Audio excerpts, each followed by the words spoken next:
Di Aceh misalnya, itu punya otonomi daerah khusus. Aceh mendapatkan status penghormatan itu yang memiliki undang-undang khusus di dalamnya. Di antaranya pemberlakuan syariat Islam bagi orang-orang Islam. Ada misalnya pengangkatan pejabat atau tes tertentu, di tes Quran pertama kali, itu bagian dari sunnah.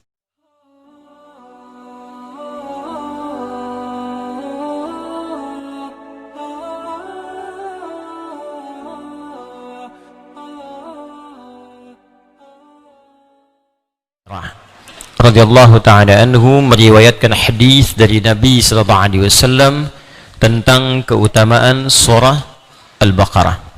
Kita bacakan riwayatnya, saya mohon izin bacakan kitabnya. Ba'athan nabiyyu sallallahu alaihi wasallam ba'athan wa hum dzawu 'adadin. Nabi sallallahu alaihi wasallam pernah mengirimkan utusan dan mereka itu beragam. Jadi ada utusan yang akan dikirim serombongan, rombongannya itu beragam, ada yang tua, ada yang muda, dan variasi hafalan Qur'annya berbeda-beda. Ini sangat menarik. Fastaqra'a kullu wahidin minhum amma ma'ahu minal Qur'an. Maka sebelum berangkat, setiap satu orang dari para utusan itu membacakan kepada Nabi sallallahu alaihi wasallam hafalan Qur'annya. Ini sangat menarik ini. Nabi mau ngutus diplomat untuk bertugas. Tes pertamanya Al-Qur'an. Ya, ini yang menjadi bagian dari sunnah. Kalau tempatnya memang sudah muslim, misalnya khusus gitu baik, maka tes pertama untuk menunjukkan kebaikan itu Quran. Seperti di Aceh misalnya, itu punya otonomi daerah khusus, ya. Hukumnya pun punya hukum khusus. Kalau ada misalnya pengangkatan pejabat atau tes tertentu, di tes Quran pertama kali, itu bagian dari sunnah. Ya, kita support dalam nilai-nilai kebaikannya, karena punya undang-undang sendirinya khusus dia, otonomi daerahnya. Nah, jangan sensi juga. Kalau Anda ingin masuk ke rumah orang, maka pelajari aturan rumahnya. Jangan rumah Anda dipakai untuk digunakan aturan di rumah orang lain. Itu berbeda. Aturan kenegaraan kita Negara Kesatuan Republik Indonesia. Maka jangan bawa-bawa aturan untuk kenegaraan di luar, ya, aturan-aturan kebangsaan kita. Di Indonesia ada 34 provinsi. Ada beberapa provinsi yang punya kekhususan untuk menghargai bagian kekhususan itu. Maka ketika diberikan oleh pemerintah kita dihormati. Aceh mendapatkan status penghormatan itu yang memiliki undang-undang khusus di dalamnya. Di antaranya apa?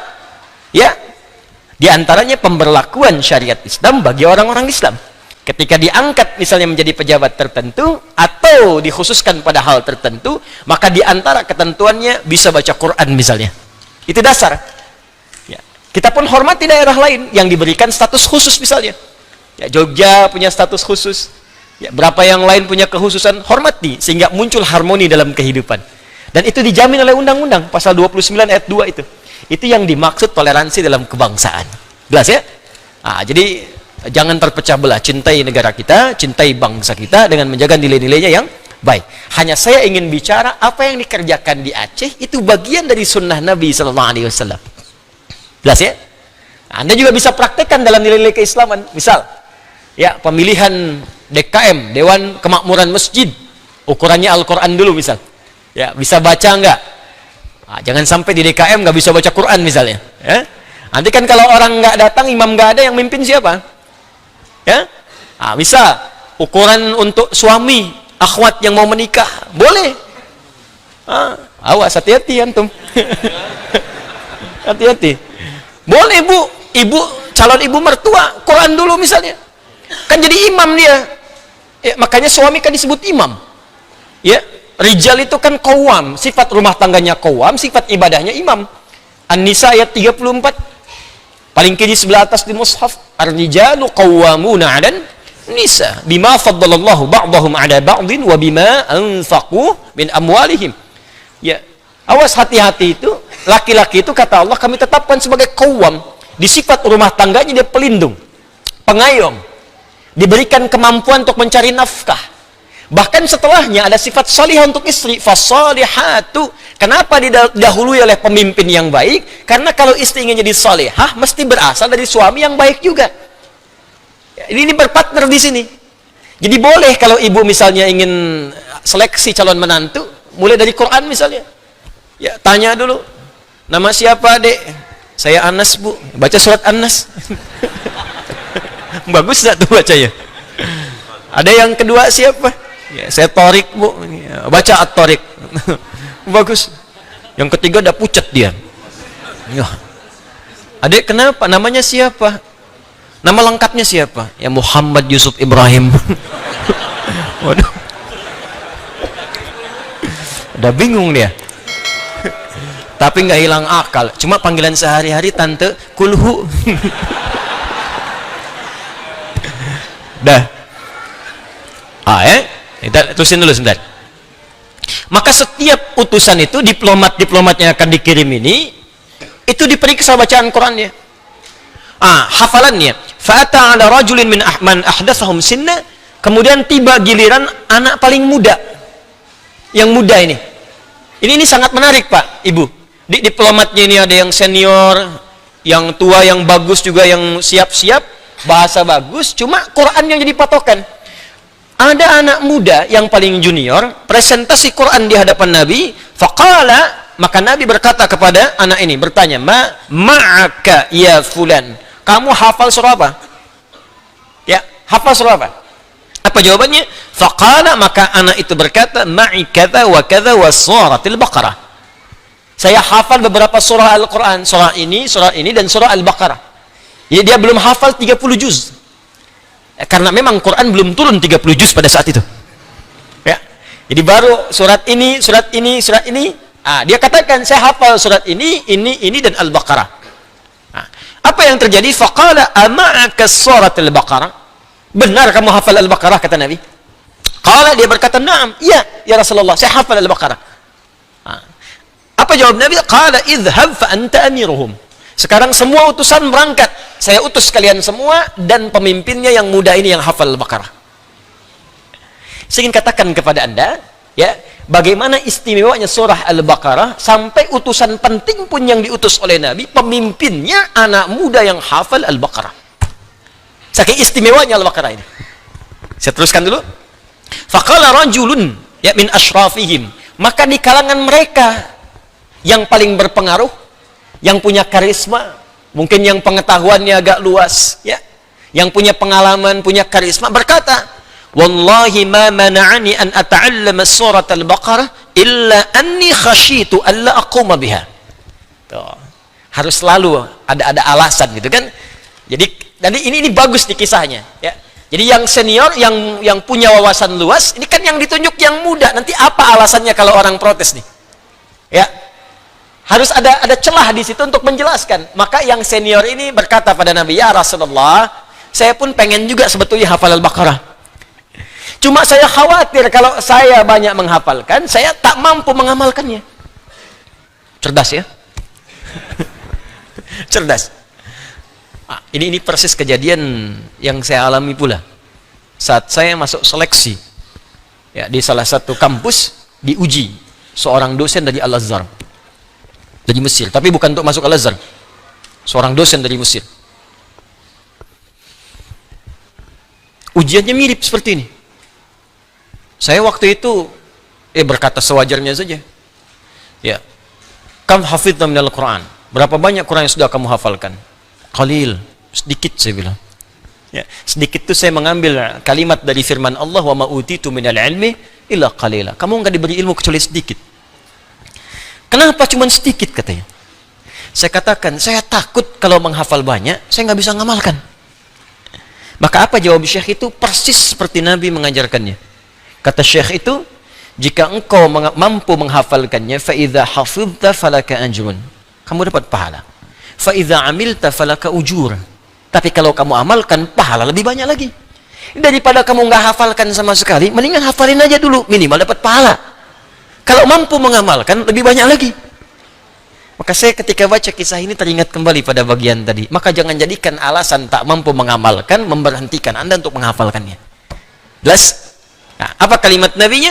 Faqala Rasulullah sallallahu alaihi wasallam, kemudian Nabi sallallahu alaihi wasallam bersabda, "Iqra'ul Qur'ana wa ta'allamuhu." Kamu baca Al-Qur'an dan pelajari. Fa inna mathal Al-Qur'an liman ta'allamahu faqarahu wa qama bihi kamathali jarabin aw kayyin aw aghlaqa 'ala miskin. Allahu akbar. Ya, mengamalkan nanti, yang penting belajar baca dulu. Jadi ada 3 tahapan. Ya, baca dulu, belajar dulu yang benar, hafalkan.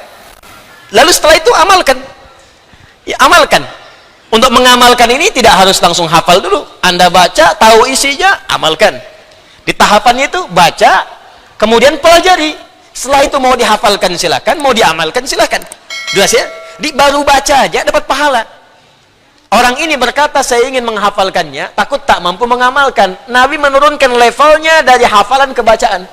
Jangankan hafal, kalau bahasa bebasnya begini, jangankan hafal, baca pun sudah dapat pahala. Jadi kalau Anda ingin mulai menghafal, mulai belajar baca. Jelas ya? Tapi kalau Anda belum mampu membaca pun, ya jangan halangi diri Anda untuk menghafal dengan cara belajar baca dulu. Jangan ngeles begini, aduh kayaknya saya nggak bisa menghafal deh, turunkan levelnya. Masa baca aja nggak bisa? Minimal punya hujjah di hadapan Allah.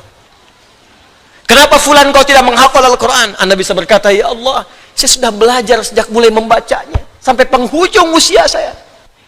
Kalau itu belum mampu mendapatkan ridhamu, ya Allah, maka mohon dengan rahmatmu, anugerahkan kepada saya syafaatmu. Jadi kalau Anda nggak berusaha, jadi berhadapan dengan Allahnya bagaimana nanti? Apa hujah yang akan disebutkan di hadapan Allah? Minimal kita sudah membaca. Minimal berusaha sehingga ketika dihisab itu bisa ringan. Minimal ada harta itu sudah pernah digunakan untuk zakat, pernah sedekah sehingga dihisabnya ringan. Itu yang bisa mengurangi hisab ketika rumah Anda semakin mewah, kendaraan semakin banyak, baju semakin melimpah. Minimal hisabnya bisa diringankan dengan perjuangan Anda menyebutkan amal soleh Anda. Minimal Anda pernah berusaha bangun malam.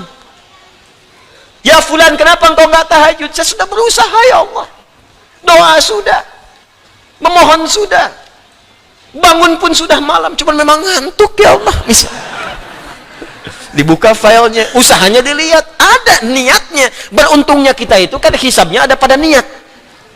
Ya, hadis Nabinya jelas. Al-Bukhari nomor hadis yang pertama, innamal a'malu binniyat. Beruntungnya kita di situ. Ya, tapi niat bukan keinginan. Kalau keinginan semua ingin. Ingin berhaji, ingin semua. Tapi tidak setiap yang beringin itu punya tekad. Makanya ingin disebut iradah, tekad disebut azam. Tekad saya tahun depan. Tapi tidak setiap yang punya tekad punya niat.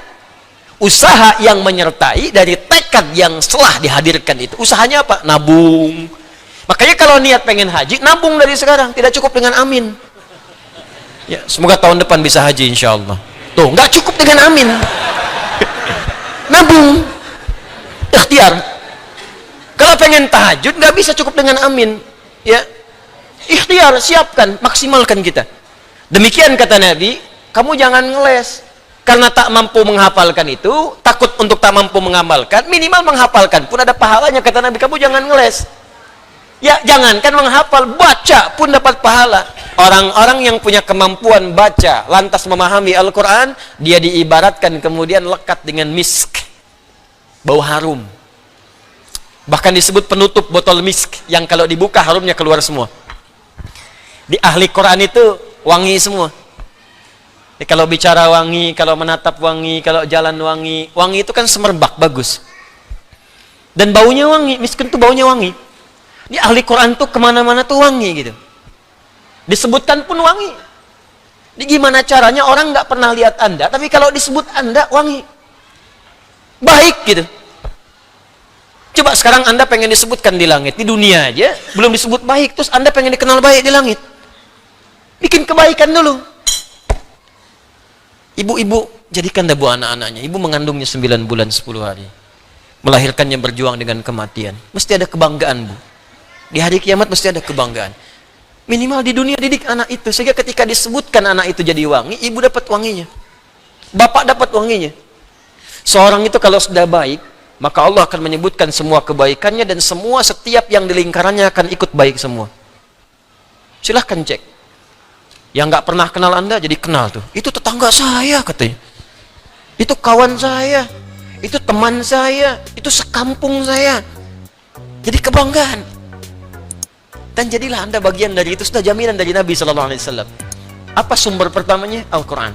Dekat dengan Al-Quran, maka Anda akan mendapatkan wangi dalam kehidupan. Kalau bukan dunia, dapatkan di akhirat kelak.